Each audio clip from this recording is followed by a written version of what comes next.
யாருக்கெல்லாம் கருங்குளவி வந்துச்சு, யாருக்கெல்லாம் வெள்ளை நிற பட்டாம்பூச்சி வந்துச்சு, இது இந்த ரெண்டுக்கும் என்ன அர்த்தம்? பொதுவாகவே உணவுச் சங்கிலியில் இந்த ரெண்டுக்கும் என்ன தொடர்பு அப்படின்னு பார்த்தீங்கன்னா, கம்பளி புழு தான் பட்டாம்பூச்சியாக மாறுது. ஆனால் குளவி இனப்பெருக்க காலத்தில் இந்த மாதிரி ஏதாவது பட்டாம்பூச்சி புழுவை தூக்கிட்டு வந்து தான் கூட்டுகளை வச்சு இதை தான் முட்டையிட போகுது இல்லையா, அந்த முட்டையிட்டு அதிலிருந்து குஞ்சுகள் வெளியே வரும் இல்லையா, அதுகளுக்கு இதை உணவாக கொடுத்துரும். ஆனால் அந்த நாள் வரைக்கும் இந்த புழு உயிரோடு இருக்கணும் இல்லையா, அதனால் என்ன பண்ணணும், இதை கொட்டிடும். இதை கொட்டி குத்துயிரும் கொலையுயிரமாக கூட்டிகிட்டு வந்து தான் கூட்டுக்குள்ளே வச்சிரும். வச்சுட்டு தன்னுடைய லார்வாக்களை இது மேலேயே முட்டையாக விட்டுரும். இப்போ முட்டை பொறிச்சு வெளியே வரும்போது அதுக்கு அங்கே ஒரு உணவு தயாராக இருக்கும், அதுதான் அந்த புழு. இந்த குளவியோட முட்டையிலிருந்து வெளியே வந்த லார்வாக்கள் இதை உணவாக சாப்பிட்டு குளவிகளாக வெளியே பறந்து ஒவ்வொன்றா வெளியே பறக்க ஆரம்பிச்சிடும். இதற்கு இந்த இடத்துக்கு நம்ம ஒரு பட்டாம்பூச்சியை பலியாக கொடுத்துருக்கோம். இப்போ எனக்கு ரொம்ப நாள் அந்த டவுட் இருந்துச்சு. ஒன்று ஒயிட் கலர் பட்டாம்பூச்சியில் எனக்கு காட்சி கொடுத்தார், மறுபடியும் வாங்கன்னு கூப்பிட்டப்ப நான் பட்டாம்பூச்சி தான் வரும்னு காத்திருந்தேன், ஆனால் கருங்குளவி வந்துச்சு. அப்புறம் சில பேர் வந்து நான் பட்டாம்பூச்சியை பார்த்தேன், அவங்க வாழ்க்கை எப்படி இருக்குது, நான் கருங்குளவி தான் பார்த்தேன், அவங்க வாழ்க்கை எப்படி இருக்குது, உன் வாழ்க்கை என்ன நடந்துச்சு நீ சொல்லு அப்படின்னு நான் காதில் கேட்ட வரைக்கும் இந்த வெள்ளை கலர் பட்டாம்பூச்சி பார்த்தவங்க எல்லார் வாழ்க்கையும் வெகு விரைவில் மாறப்போகுது.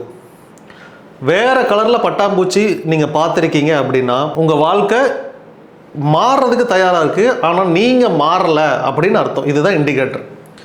யாரெல்லாம் கருங்குளவியை பார்த்தீங்களோ நீங்கள் பயங்கரமான பிரச்சனையில் இருக்க போகிறீங்க, உங்களுக்கு ஒரு கொடுக்கில் கொட்டு விழுக போகுது, நீங்கள் ஆளே உருமாற போகிறீங்க அப்படின்னு அர்த்தம். அதாவது ஆமாம், இன்னும் கொஞ்சம் பிரச்சனை பெருசாகி உங்களுக்கு பிரச்சனை சரியாக போகுது அப்படிங்கிறது அர்த்தம். இந்த 3 தான் அடையாளம். சரி, இது இல்லை எனக்கு வந்து இந்த தயிர் கடைஞ்ச பூச்சி அப்படின்னு ஒரு பூச்சி இருக்கும், பச்சை கலரில் இருக்கும், அந்த பூச்சியை நான் பார்த்தேன் அப்படின்னா உன் வாழ்க்கை இன்னும் மாறுறதுக்கு ரொம்ப நாள் எடுத்துக்கும் அப்படின்னு அர்த்தம்.